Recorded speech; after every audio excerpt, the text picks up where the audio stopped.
प्रिय विद्यार्थियों, आपका ओम ए टू जेड क्लासेस में स्वागत है। आज हम कक्षा 10 गणित प्रश्नावली 5.1 का प्रश्न संख्या 4 हल करेंगे। प्रश्न इस प्रकार से है, निम्नलिखित में से कौन कौन एपी हैं?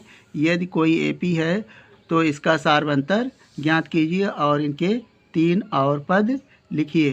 तो यहाँ पे हमें जो दिया गया है, हमें ये पता करना है कि ये एपी है कि नहीं। यदि एपी है तो इसके 3 और पद लिखना है।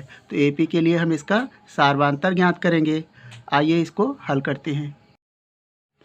प्रश्न 4 का भाग 1 है 2, 4, 8, 16 डॉट डॉट।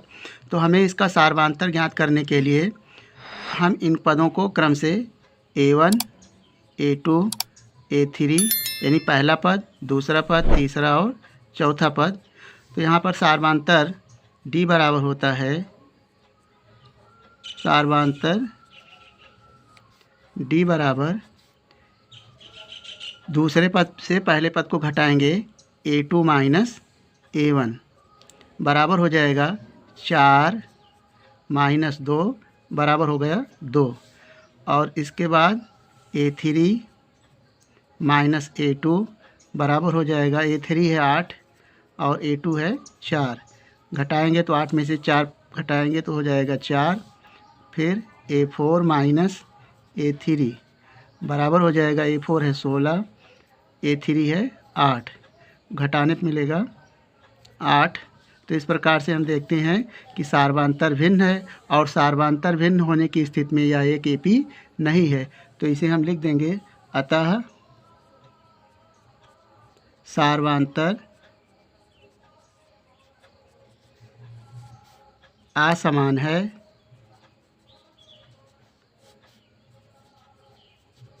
इसलिए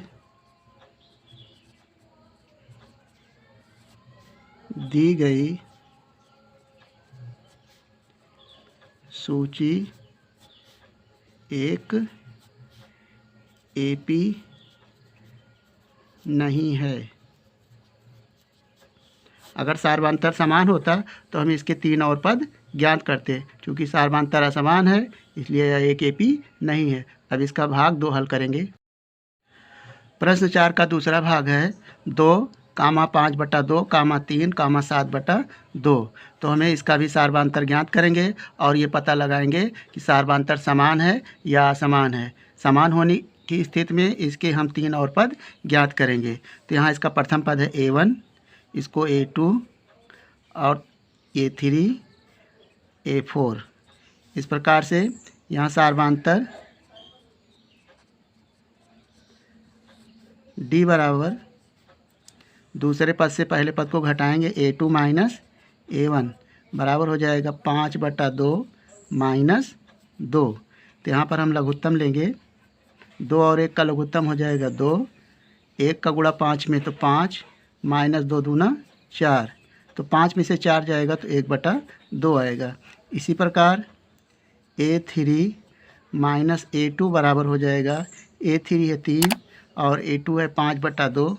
इसका भी लघुत्तम लेंगे, 1 और 2 का लघुत्तम आएगा 2। यहाँ से 1 और 5 का गुणा हो जाएगा 5 और 2 और 3 का गुणा हो जाएगा 2 3 6। तो 6 में से 5 जाएगा तो 1/2 आएगा। फिर A4 माइनस A3 बराबर हो जाएगा, A4 है 7/2 माइनस A3 है 3। यहाँ से लघुत्तम लेंगे 2 और 1 का तो हो जाएगा 2। 1 का गुणा 7 में तो 7, 2 का गुणा 3 में 2 3 6। 7 में से 6 जाएगा तो 1/2।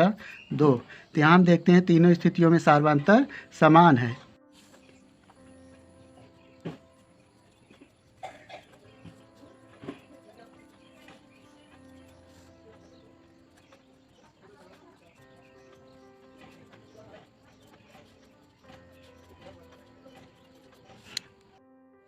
अतः सार्वंतर समान है, इसलिए दी गई सूची एक एपी है।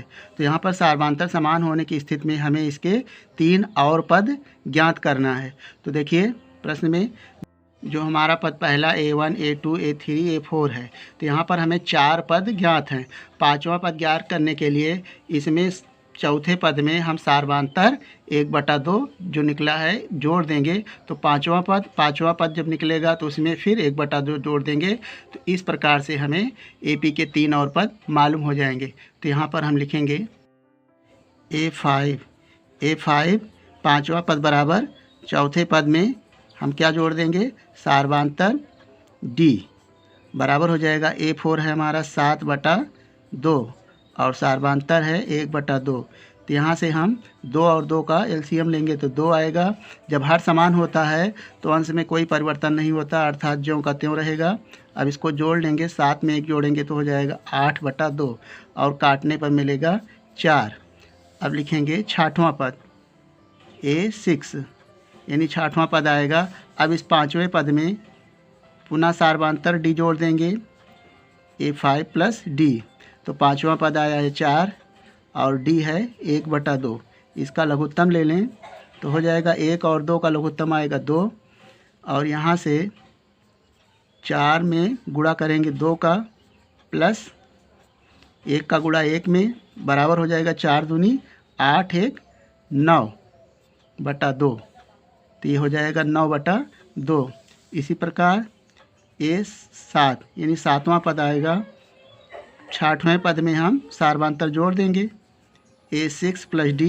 तो छठवां पद है 9/2 प्लस D है 1/2। तो यहाँ पे लघुत्तम आएगा 2।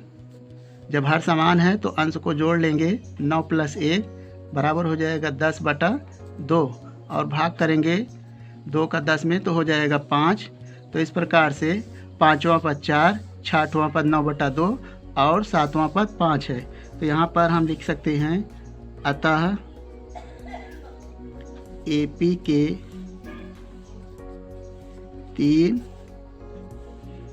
और पद क्या होंगे, 4, 9/2, 5/2, 5 है।